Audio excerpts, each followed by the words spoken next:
Welcome back to the channel, guys. So this video is called The 4 Killers Who Showed No Remorse in Court. And I'm typically a happy person, but when it comes to these things, depending on what these people did and how they react to it, I might get annoyed. I'm not going to lie to you, especially when it comes to kids and stuff like that. Those type of things make my blood boil. Before we get into the video, go ahead and hit that subscribe button. Help me out on my goal to 1,000 subscribers. Thank you for your support. I remember this guy. I've always wanted to know what inspired him to get that hair. It makes no sense to me. I don't know if he wanted to be the first Black Super Saiyan. I don't know if he saw the guy on the Hawaiian Punch bottle and was like, I want my hair like his, or he saw like a box of chicken fries and was like, yeah, do that to my head. Like, it makes no sense. I've never seen this anywhere else. But all jokes aside, let's get into it. This is Ronnie ONeill. He is a double murder suspect in Riverview, Florida. If you think I'm here to play around with y'all, God damn it, I'm not. ONeill was 29 when he fatally shot his then-girlfriend Kenyatta Barron. Following this, he murdered their own daughter by striking her multiple times with a hatchet. She was only 9 years old. ONeill also stabbed their 8-year-old son before pouring gasoline all over the house and setting it on fire. ONeill was arrested upon fleeing the burning house. The son was able to escape but was critically wounded and suffered from burns. The first 911 call on the incident was from the girlfriend, who was heard screaming before suddenly hanging up.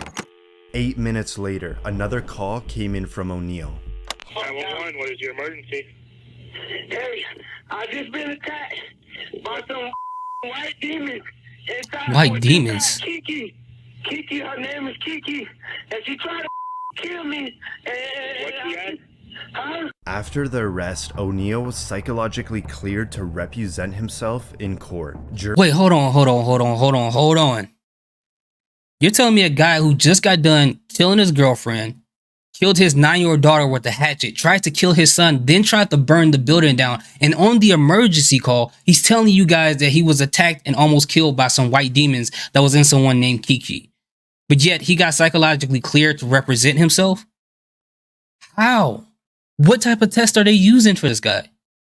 Does this mean that he has no psychological issues? Because from what I've already seen right here, and from what I saw the videos of him representing himself with that hair, there's nothing that convinces me that he's psychologically well, that he should be cleared to do anything.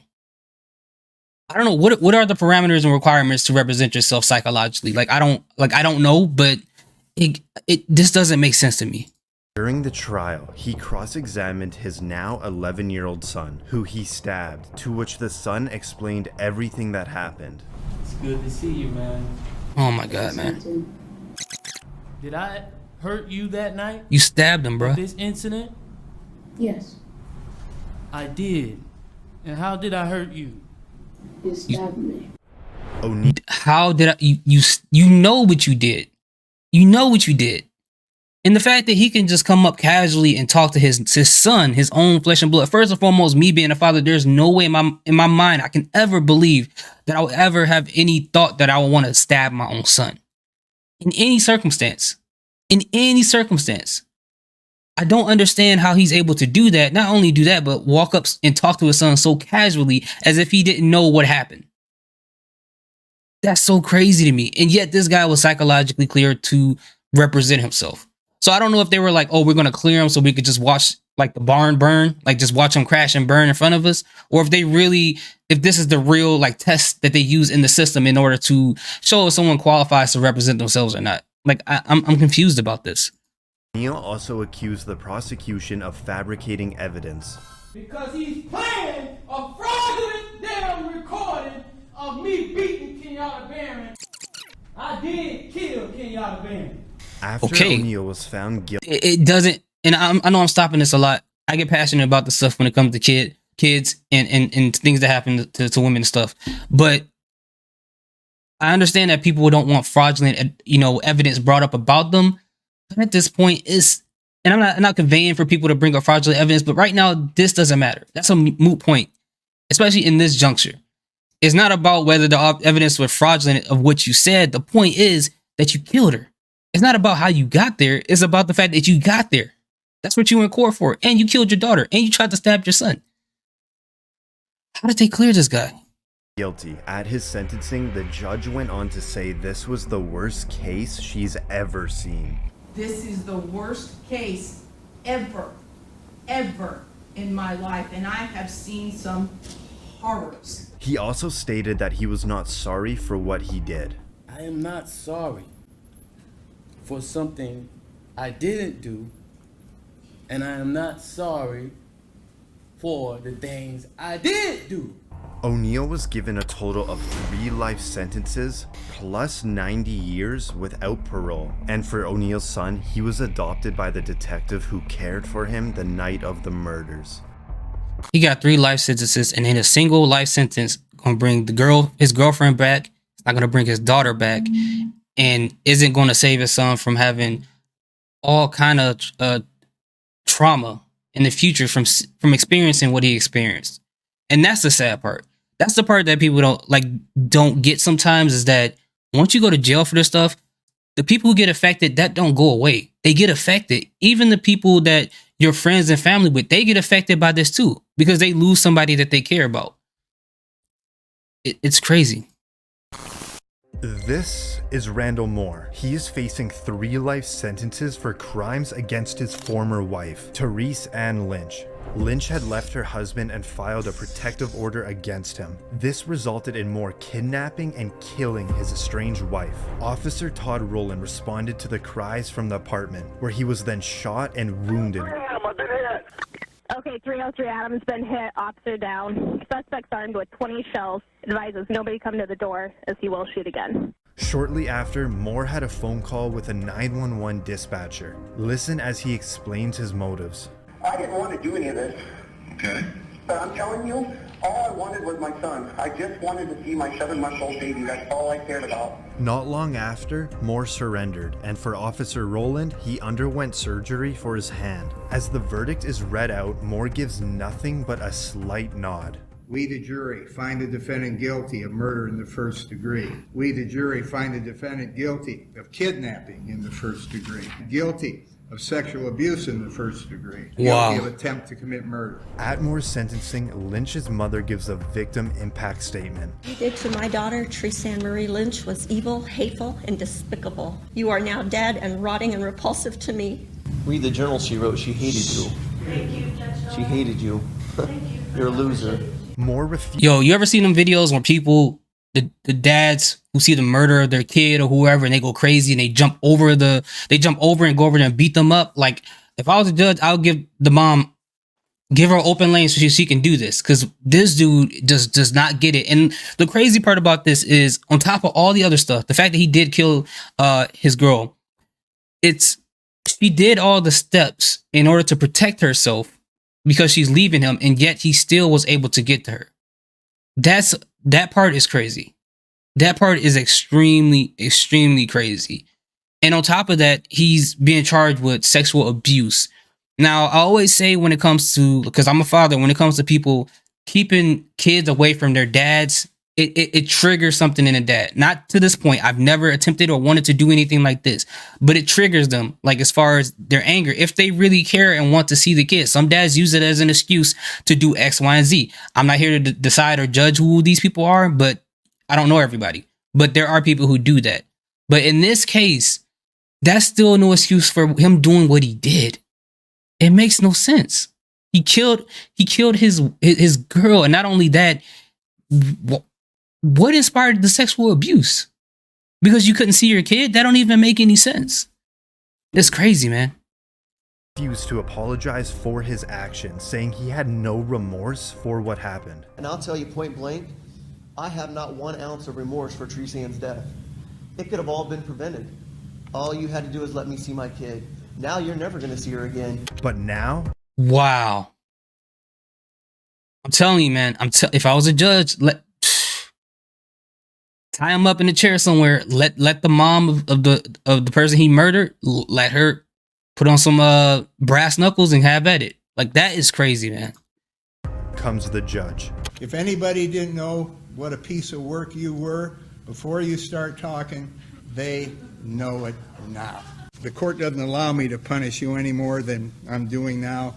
If I could, I would. Moore was given a total of 3 life sentences plus 25 years for the attempted murder. This is Keith Ferguson from Kalkaska, Michigan. He was set to court for 12 felony counts, including kidnapping and murder.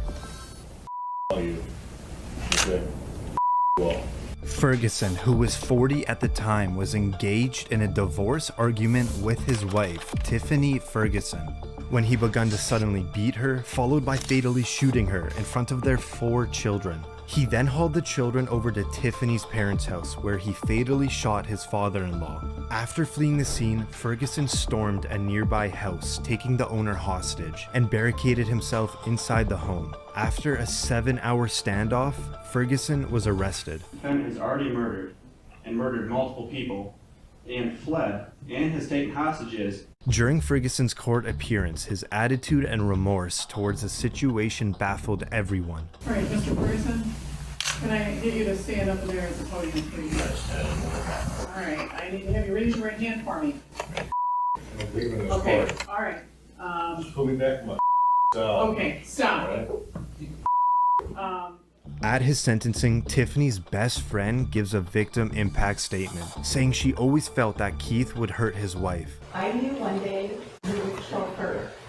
She would always reply, "He loves his kids too much. He won't kill me. He loved them so much, he murdered their mother and grandfather."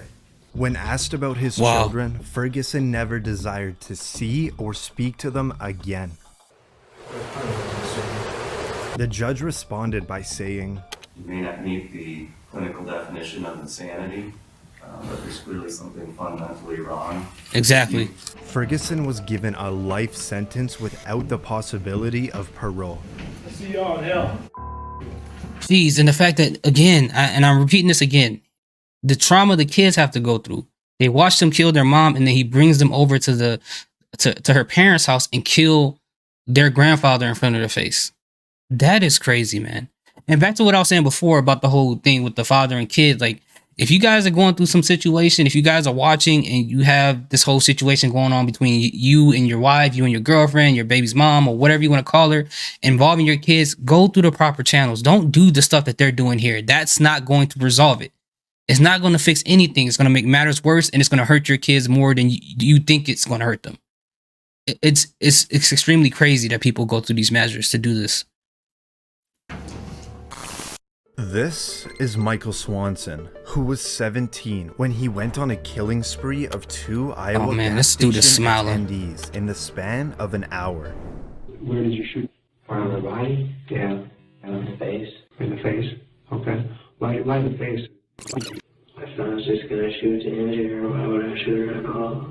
Swanson entered a gas station in Algano, Iowa, in a ski mask and a handgun, demanding cash and cigarettes from 47-year-old Vicky Bowman Hall. Despite following the request without hesitation, Swanson still shot and killed her. An hour later in Humboldt, Iowa, Swanson repeated the same act in another gas station, this time killing Sheila Myers. He was arrested 60 miles away from the shooting when authorities identified his vehicle. With both victims following his request but were killed anyways, he's smiling even in that video. Was Swanson's primary goal.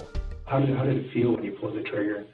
I mean, some people say that, it feels powerful or that it's kind of a rush, or what did you feel when you pulled the trigger? I felt powerful. Swanson was charged with 2 counts of first-degree murder and 2 counts of burglary. All allegations of Swanson's motives were answered by himself. I then intentionally, deliberately, and with premeditation shot the clerk, causing her to die. I did this with a specific intent to kill her. Now, as one of the victim's daughters gives a victim impact statement, Swanson sits completely emotionless. How could you do what you did to my mom and my family? I want to know if you're even sorry. Are you sorry for what you did? My mom was not only completely 100% innocent, but she was also a defenseless woman when you came in with that gun. You said you did it for cigarettes and money and so no one could identify you, but I think that's a lie. You did it, as you later said on, that it was so you could feel powerful. As Swanson was sentenced, he smiled and laughed. Cold-blooded murder. cold-blooded murder, young man. You are dangerous. You are unpredictable. Prison. But here's the thing, when they say those things, I get when they say those things, they're trying to let the person know, hey, this is what you did and this is what you are. But there are some people in these circumstances, when you call them dangerous, unpredictable, they take that as a compliment. They take that as a badge of honor on their said legacy of something that they committed, which is probably why he's laughing right now. And this would be another situation where if I was a judge, I'm like, hey, I'm going to have to tie you up to a chair and give the daughter 5 minutes with brass knuckles on for you two. Listen, personally, I don't condone violence. But no, there are some situations that it's just like, it's just too crazy. It's just too crazy. For the rest of your life. Swanson was given 2 life sentences, and 4 years into his sentence, he slit another inmate's throat. Eesh. Wow. Man, this is some crazy stuff. This is some crazy stuff, man. Hopefully, if anybody's going through situations like this, any level of abuse, you guys go through the proper channels to deal with that. If you're going through like some things where you feel like you have some uncontrollable anger or anything like that, hopefully you seek the proper help, man. Because, you know, you just never know where it will go or where you may take it. Some people do things and they never thought a day in their life that they would ever do the things they end up going to jail for. And it could have been prevented if they would have just, you know, got some help or whatever. And if you can't find help, hopefully I could find some like channels or like websites to post in the description section. If you guys know like channels and places people can go to just speak to someone, please put it in the comment section so other people can see it. So hopefully they can get help in their situation. But man, thanks again for watching. I appreciate you guys' support. Salute, peace, have a good day, and please stay safe.